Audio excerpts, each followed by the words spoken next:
Welcome to channel SRT Telugu lectures.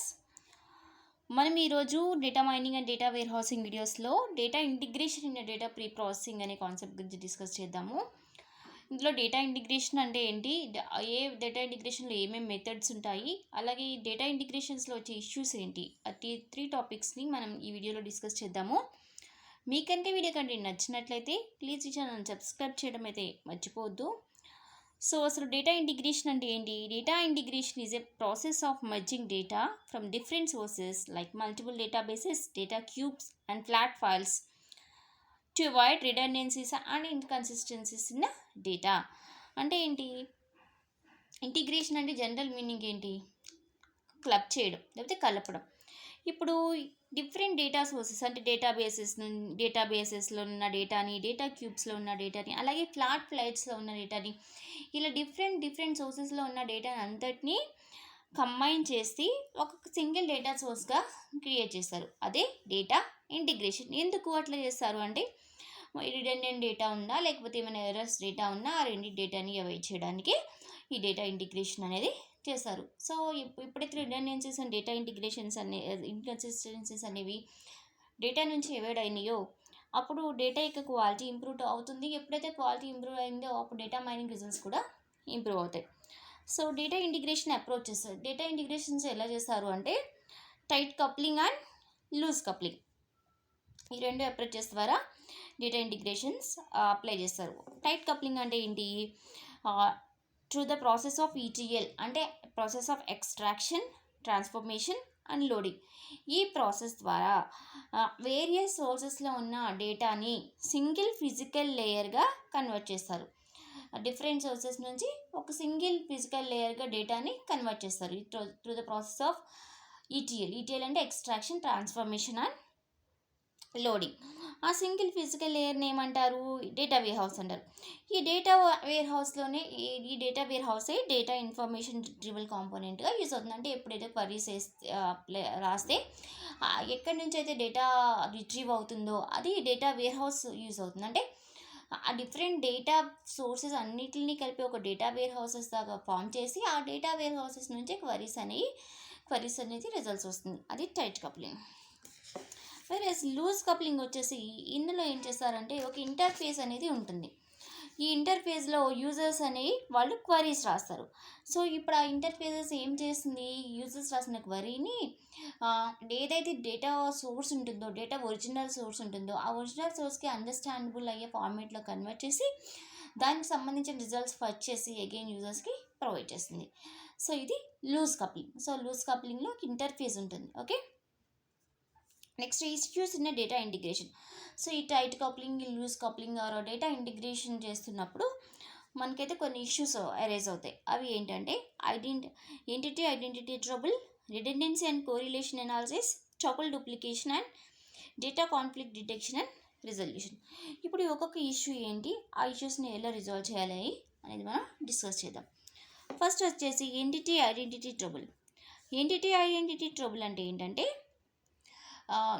Entity అంటే ఏంటి? Real world object. అప్పుడు suppose since data is integrated from the one or more different databases, matching of entities become a problem.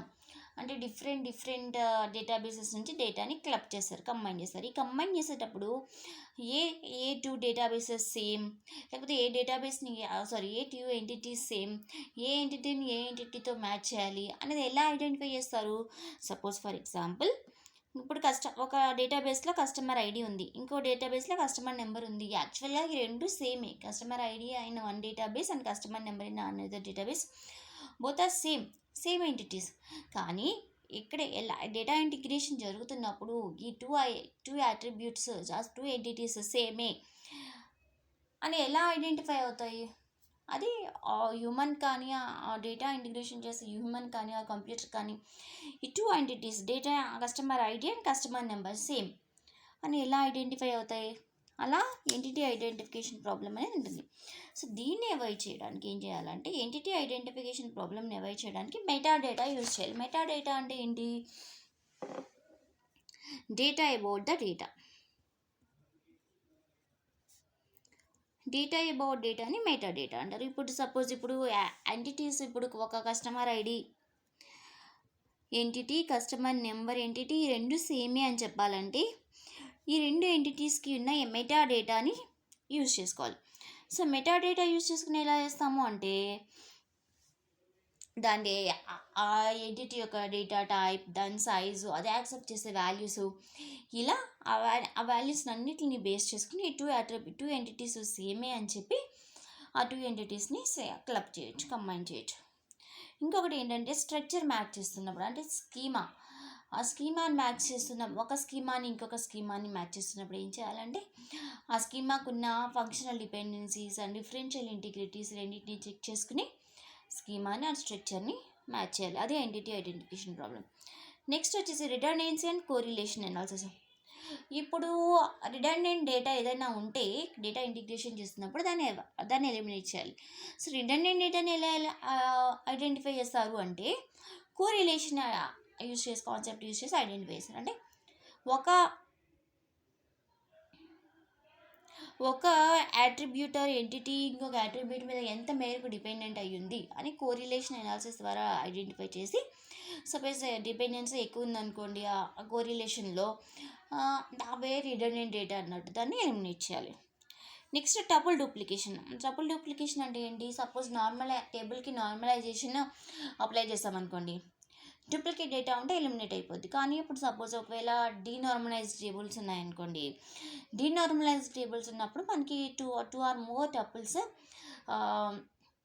Attributes repeat అయ్యే chance ఉంది. అప్పుడు ఏం చేయాలి? వాటిని identify చేసి ఎలిమినేట్ చేయాలి టపుల్ డూప్లికేషన్లో. Next data conflict detection and resolution. Conflict detection and resolution అంటే ఏంటి? సపోజ్ ఇప్పుడు వెయిట్ అనే అట్రిబ్యూట్ ఉంది. ఈ వెయిట్ అనే అట్రిబ్యూట్ యొక్క రిప్రజెంటేషన్స్ డిఫరెంట్ సోర్సెస్లో డిఫరెంట్గా ఉంటుంది. సపోజ్ ఒక చోటేమో ఈ వెయిట్ అనేది మెట్రిక్ యూనిట్స్ రిప్రజెంట్ చేశారు, ఇంకొక చోటేమో బ్రిటిష్ ఇంపీరియల్ యూనిట్స్ రిప్రజెంట్ చేశారు. Same attributes but the format of representation is different. అంటే ఇప్పుడు డేటా ఏమైంది? కాన్ఫ్లిక్ట్ అయింది. సో అలాంటి డేటా కాన్ఫ్లిక్ట్స్ని ఐడెంటిఫై చేసి ఎవాయిడ్ చేయాలి. సో ఇవన్నీ డేటా ఇష్యూస్ డేటా ఇంటిగ్రేషన్స్లో. సో ఇవన్నీ కూడా ఐడెంటిఫై చేసుకుని వాటన్నిటిని ఎలిమినేట్ చేయగలగాలి మనం డేటా ఇంటిగ్రేషన్ చేస్తున్నప్పుడు.